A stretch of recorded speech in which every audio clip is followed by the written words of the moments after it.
yakata. Ndinotaura nemweya unotevera mhuri. Ndikuda kutaura pamusoro pemweya unotevera mhuri kana kuti madzinza. Tigone kunamata Mwari kuti sunungure kubva kuzvinhu izvozvo. In the name of Jesus. In the name of Jesus. Ndataura pamusoro pemurume unonzi John the Baptist.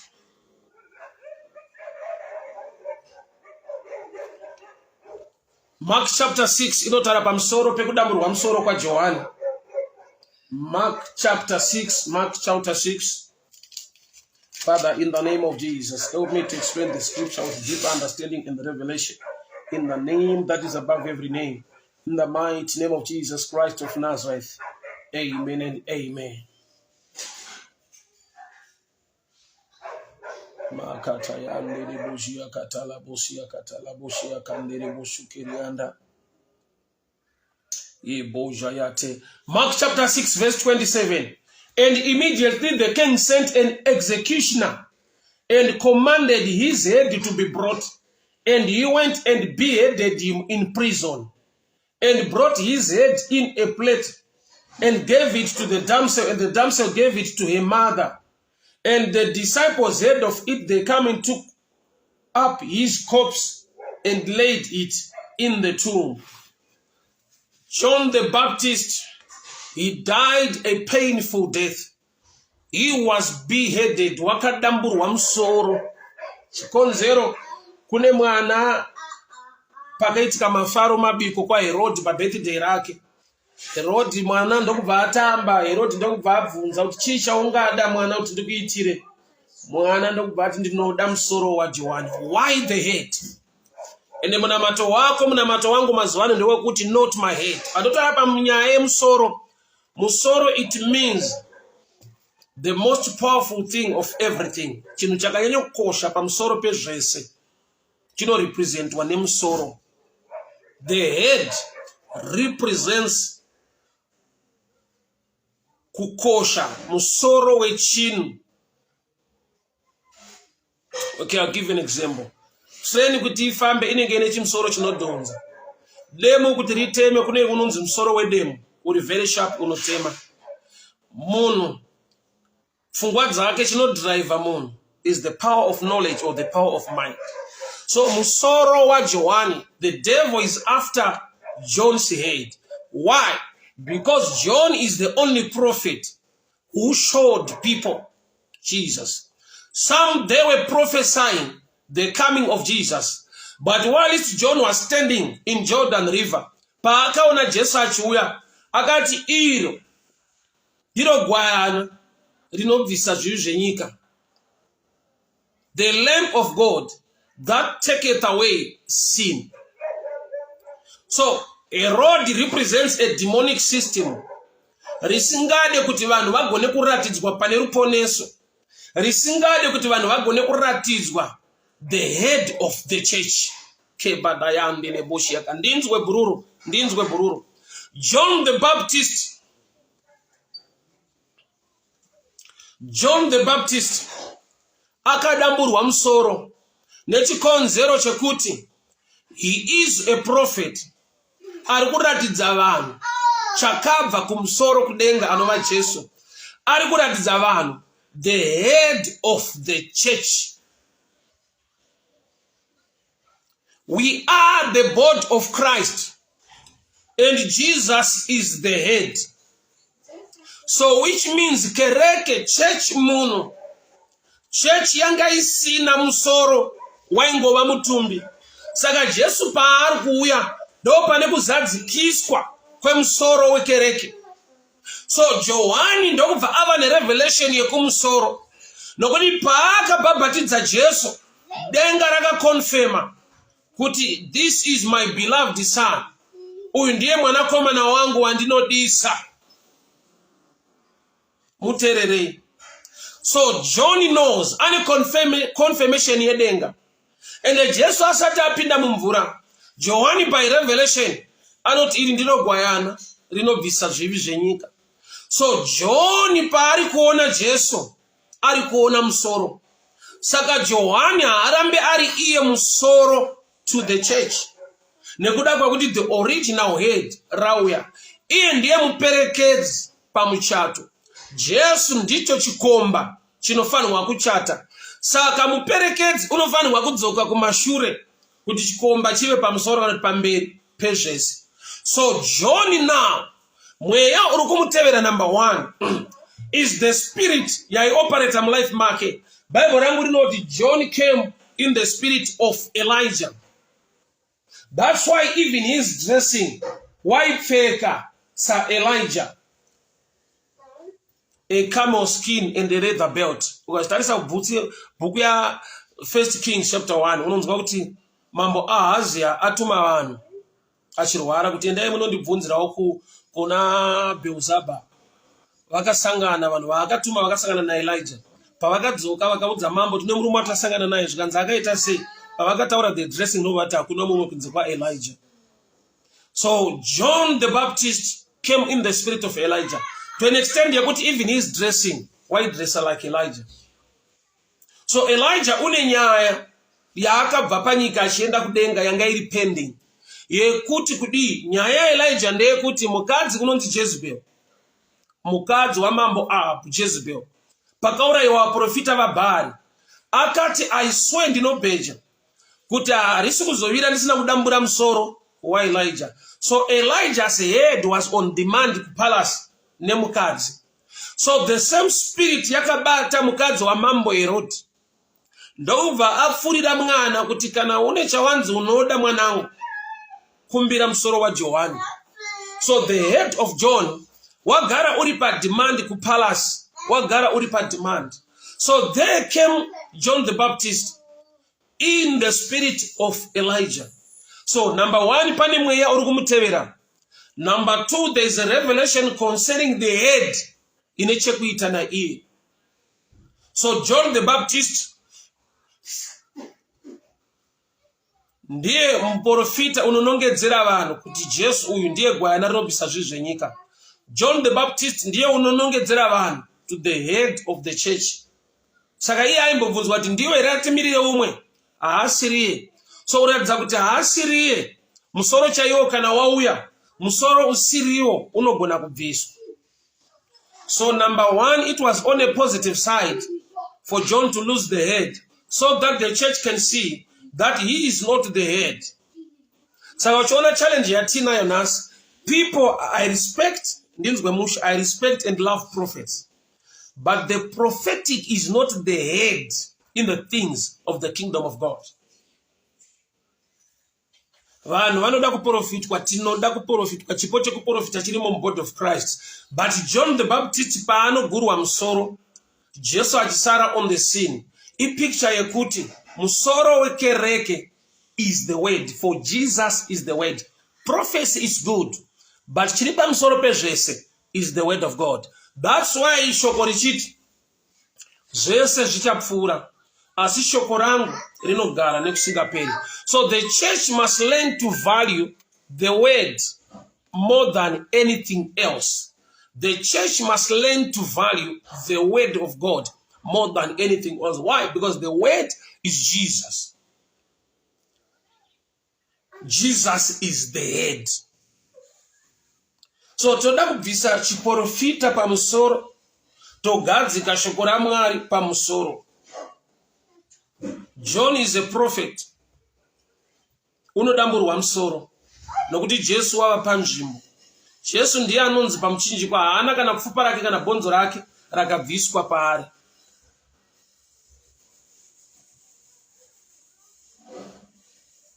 People of God, hear me very well. Kune mweya uri kutevera muri ine chekuita neanointing yemba yekwa Elijah. Nokuti Elijah wakasvika pakuenda kudenga.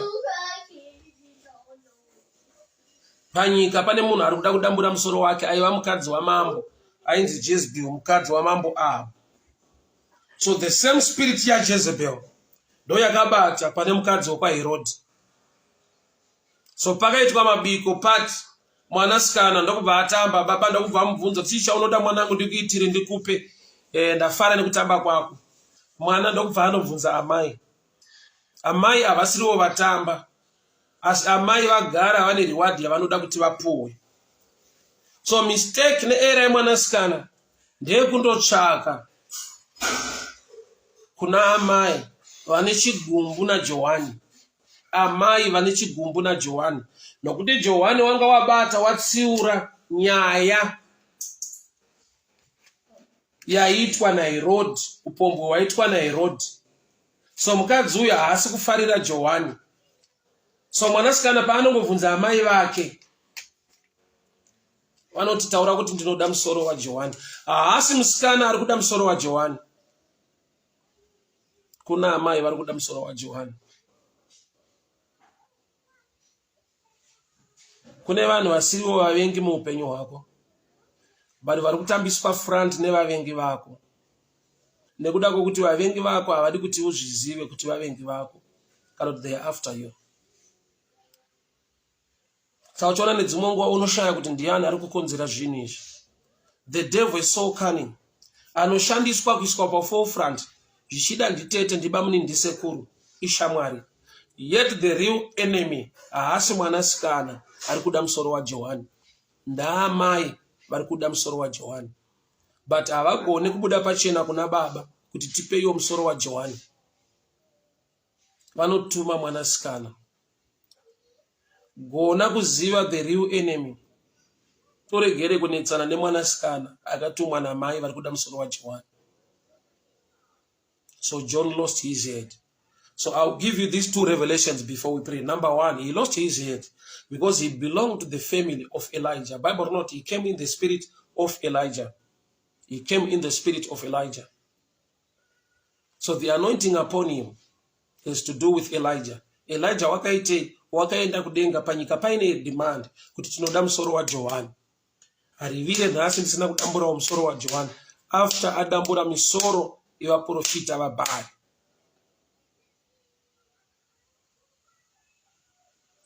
So Elijah wakadambura misoro yevaprofita vaBhaari. But akauya in the spirit of Elijah akadamburwa musoro. So pane nyaya yekuti you carry the anointing or you are imparted the grace. But unotakura futi nyaya dzeko. So it's very sensitive and dangerous when you belong to a spiritual family. Why? Because autori zvakanaka bedzi, but unotora nehondo dzeko dzekuti kana usina nyasha hondo dzeko dziri after you hausiriwe wakazvitanga, but zviri mubloodline yekuti kuna akazvitanga zvichazodawo musoro wako. So munamato wako newangu mangwanani ano unoti not my head, not my head. Kwete musoro wangu, kwete ropa rangu, kwete business rangu, kwete marriage yangu, kwete basa rangu. Not my head, not my head, not my head, not my head. In the name of Jesus, in the name of Jesus, in the name of Jesus. Kwete ne musoro wako, kwete ne musoro wako, kwete ne musoro wako, kwete ne musoro wako. Baba ndinotaura nyasha muzita raJesu Kristu weNazareta. Baba ndinotaura favor, nyasha nekugoneswa nemi mangwanani ano Jehovha. Zvinotevera muri yekwangu, zvinotevera muri Mwari. Ndinorayira iko zvino every spirit, familiar spirit, every spirit inotevera muri yekwangu Baba, ndiri kunamata mangwanani ano muzita neropa raJesu. Not my head, not my business, not my career, not my children. In the name of Jesus, in the name of Jesus, in the name of Jesus. Wenyasha mchene wakatendeka, ndinonamata ndinokukudzani kukupai mbiri mangwanani ano nokuti mune nyasha neupenyu hwedu. Ngarikodzwe riongwe zita renyu Baba, rinamatwe neuchene nokuti makanaka munogona munotida nekutirwira mangwanani ano Jesu, mangwanani ano Jehovha. Nyasha nekubata kwenyu kunoshamisa, muchene wakarurama, iyemi wakatendeka, anogona anotida Baba. Ngarikodzwe riongwe zita renyu nokuti munogona munotida Baba. Not my head, not my head, not my head, not my head. Kwete ne musoro wangu, kwete ne musoro wangu. Ndinotaura zita raJesu, ndinotaura nyasha, ndinotaura kubata kwenyu kunoshamisa muzita raJesu Kristu weNazareta. Not my head, not my head, not my head, not my head. kwete nemusoro wangu, kwete nemhuri yangu, kwete nevana vangu, nezita raJesu. Baba tichengetei, ndigonesei, nokuti munogona, munotida, munotirwira nekutichengeta. Nyasha nekubata kwenyu kunoshamisa. Wakatendeka, wakarurama, Mwari wamasimba ose anogona, anotida nekutirwira, anotichengeta nekutigonesa. Ndakupai mbiri, ndakuongai, ndakupai nyasha nekubata kwenyu kunoshamisa. Mutsvene, mutsvene, mutsvene, zvoshamisa. Muchinda werugare, mupuwe upenyu, yemi Alfa na Omega, wekutanga nekupedzisira, anotida, anogona, anotichengeta nekutigonesa nguva dzose. Kudzwai vongwai Baba, wakatendeka, mutsvene wakarurama, wenyasha anogona, anotida Baba, biri nekukudzwa nekuongwa, nyasha nekubata kwenyu kukuru kunoshamisa. Mutsvene, mutsvene, mutsvene, mutsvene, mutsvene, mutsvene wakatendeka, wakarurama, biri nerukudzo nekuongwa, nyasha nekubata kwenyu kunoshamisa. Mutsvene, tuwanirewo nyasha Baba, tichengetei nekutigonesa, muzita raJesu Kristu weNazareta. Amen and amen. For the sake of Bible study, you also need to read 1 Kings chapter 19. 1 Kings chapter 19, verse 1 and 2. And it says, And Ahab told Jezebel all that Elijah has done, and how he had slain all the prophets with the sword. Then Jezebel sent a message unto Elijah, saying, So let the gods do to me, and more also. I will make not thy life as the life of one by morrow about this time. And when he saw that, he arose and went for his life and came to Beersheba, which belongeth to Judah, and left his servant there. So Elijah wakatanga kutiza mudunhu raanga ari nekuda kwokuti Jezebel ati mangwana chaiye zuva ringavire tisina kuita zvawaita vaprofita vaBhaari, which means Elijah's head was on demand nemukadzi unonzi Jezebel. Jezebel aiva mukadzi wamambo. So kwandaverenga New Testament tine mukadzi womwe mambo anonzi Herod. Mukadzi uyu ndiye ari kuti kumwana wake tiri kudawo musoro waJohani. Why the head? Inauya kuti there is a family thing. Trymore. John the Baptist belongs to the family Yekwa Elijah, because it says he came in the spirit of Elijah. So John the Baptist nekuda kwemhuri yaari kune nyaya dziriko kumhuri kwakasvikira. Nekuda kwemhuri yaari kune nyaya dziriko. So mhuri imwe neimwe kwatinobva kune nyaya dziriko. Kwete zvawakaita iwewe, wakatosvika zvakaitwa kwari, kune mhiko dziriko dzinoda kuti muromo wako mangwanani ega ega, manheru ega ega, muromo wako ugone kutaura nekurivhesha kuti not my blood, not my head, not my family, not my business. Father, in the name of Jesus, Father, in the name of Jesus, Father, in the name of Jesus, not my children, not my head, not my career, not my business. I pray, Almighty God, for your grace and your favor. In the name of Jesus. In the name of Jesus.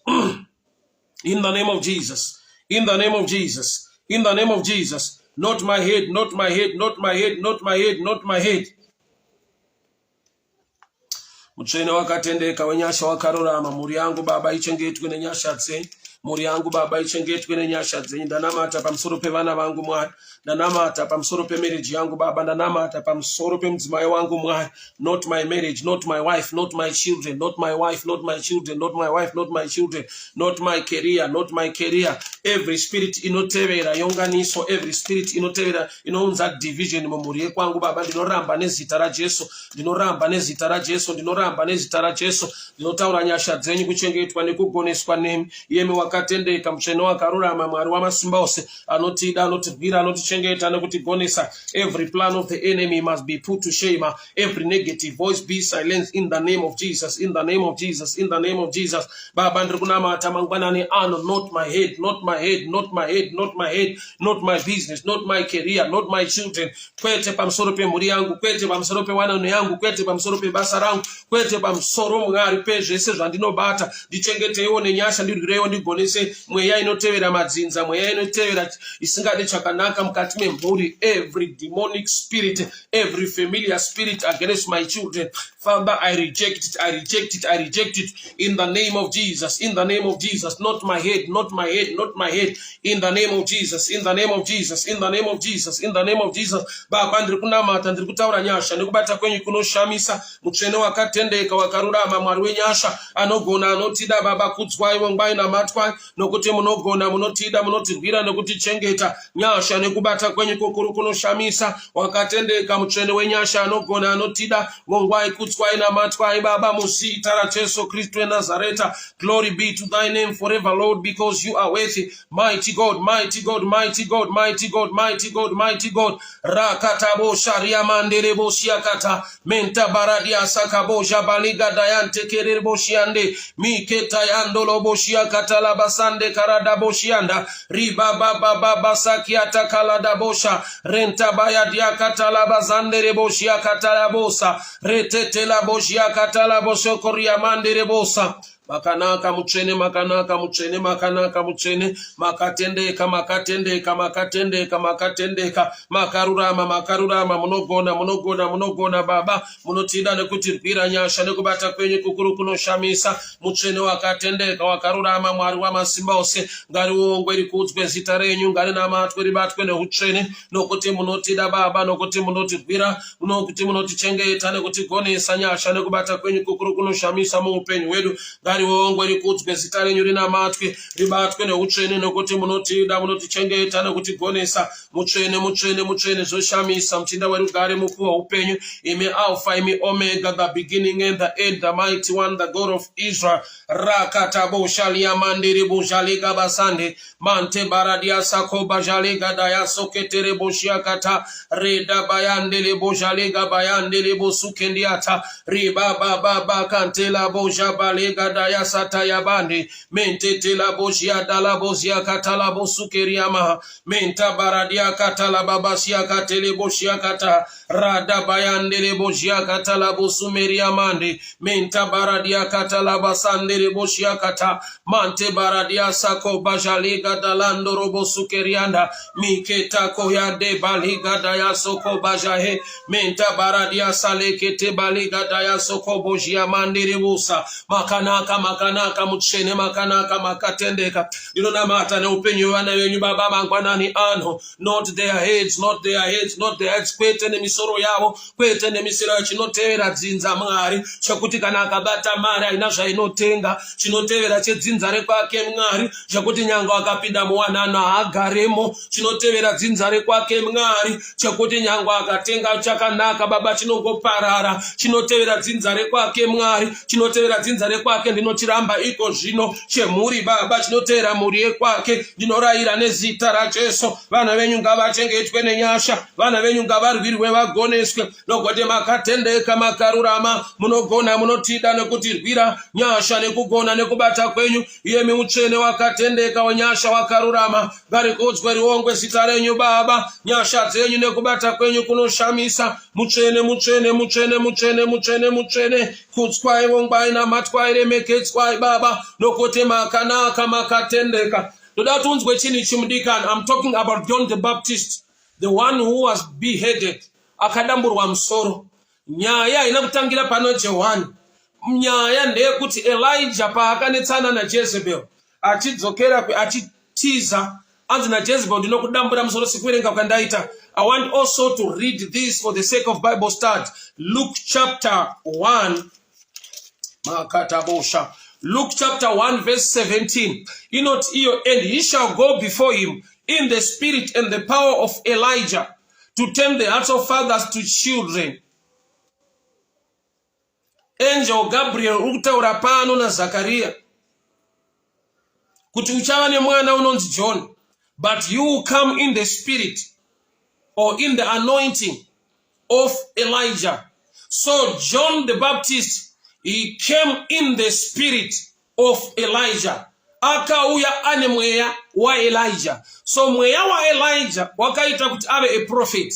Mweya wa Elijah wakamupa the kind of dressing yemapfekera ake, a camel skin and a leather belt. ukazverenga zvakanaka uchaona the dressing of John was the same with the dressing of Elijah. So in dressing waipfeka zvakafanana nokuti auya in the spirit. Pane nguva yekuti kumwe kupfeka kuri pamunhu hakuna ine decision nechoice yake asi kune chekuita nemweya uri pari. That's why we got to be careful. The Holy Ghost must help us and guide us. Nekuda kwekuti dressing chaiyo ine ma effects atinotora from the spiritual or the lineage, it is spiritual. John came in the spirit of Elijah. When you check the dressing of John, waipfeka a camel skin and a leather belt. Ukadzoka kuna Elijah, uchaona kuti Elijah waipfeka zvakare a camel skin and a leather belt. Number 2, John uri kuuya in the spirit of Elijah. Elijah ane nyaya dzipi achienda kudenga achitiza kuna Jezebel. Anga auraya vaprofita vaAb, vaprofita vaBaal, avadambura musoro. Jezebel ndokubva atuma shoko kuti harisi kuzovira mangwana ndisina kuita zvawaita vaprofita vaBaal, ndichakudamburawo musoro. The head was on demand. So an opportunity came yekuti musoro uye uchitorwa. But musoro uri kutorwa kwete pana Elijah the person, but uri kutorwa pana John the Baptist anova Elijah the spirit. So it was a spiritual battle in chekuita ne family. Ndofunga ndanzwika pana. Ndofunga wandinzwe pana pamudikana. Kudamburwa kwemusoro wa John kune chekuita nehondo dzekumashure. Nokuti musoro waidiwa ndewa Elijah. But John came in the spirit of Elijah. Luke chapter 1 verse 17. John came in the spirit of Elijah. So there's a spiritual thing. Ili kutewera family yake. Spiritual family, not the physical family. Mwana wa Zakaria na Eliza, physically. Mwana wa Elijah, spiritually. Nokuti he came in the spirit of Elijah. So uno inherit nenyaya dziko. So muri maunova. Mune nyaya dzeko.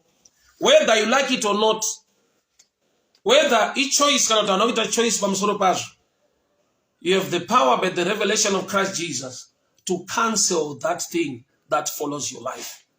Not my blood, not my career, not my marriage, not my business, not my children.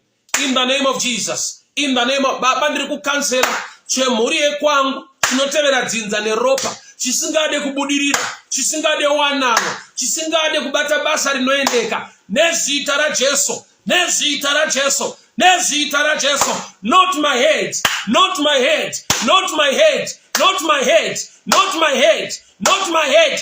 Cover me, O Holy Ghost.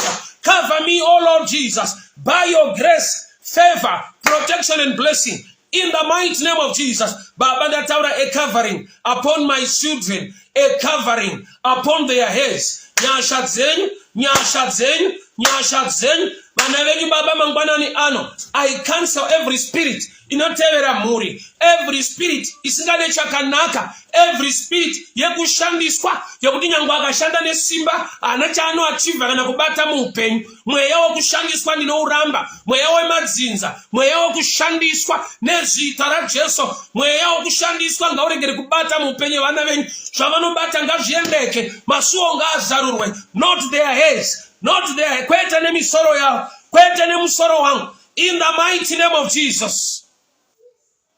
Father, we thank you. We speak blessing, protection and favor. Mweya wesa unotevera dzinza nemhuri. Mweya wa Elijah unokonzera kudamburwa kwemusoro kwa John.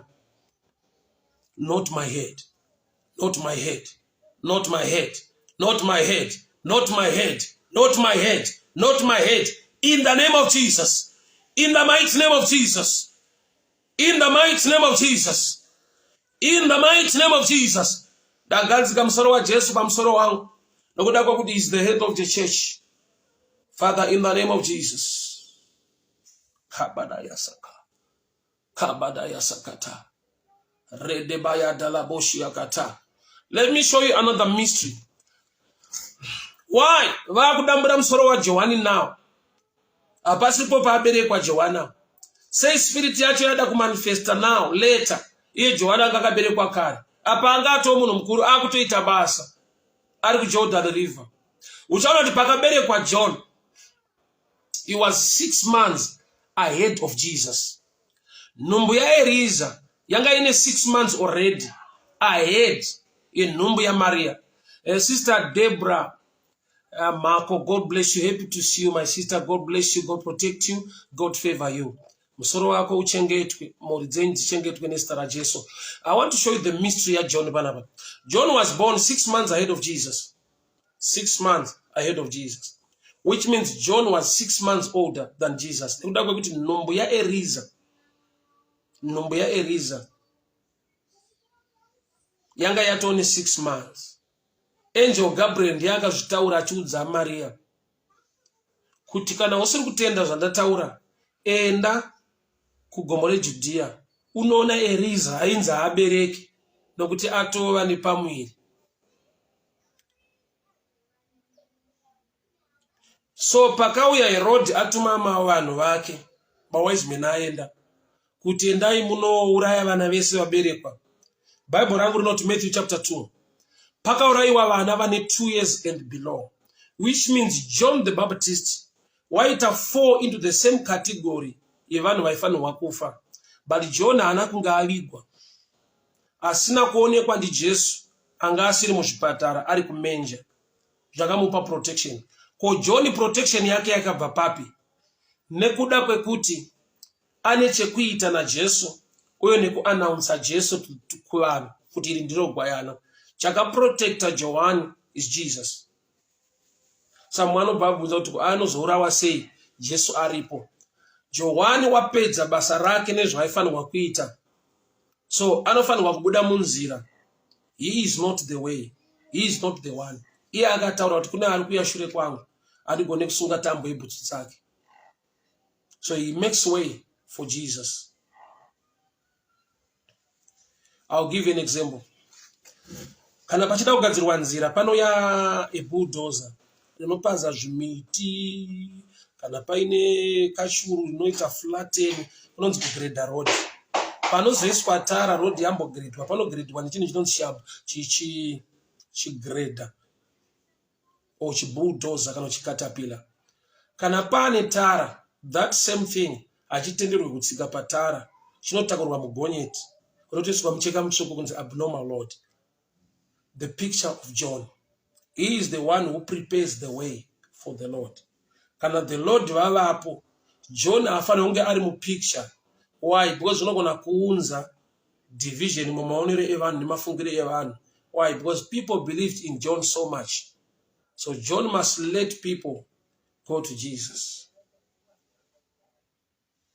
Mwari wakuitire nyasha, Mwari wakuropafadzei, Mwari wakuchengetei, Mwari vakugonesei.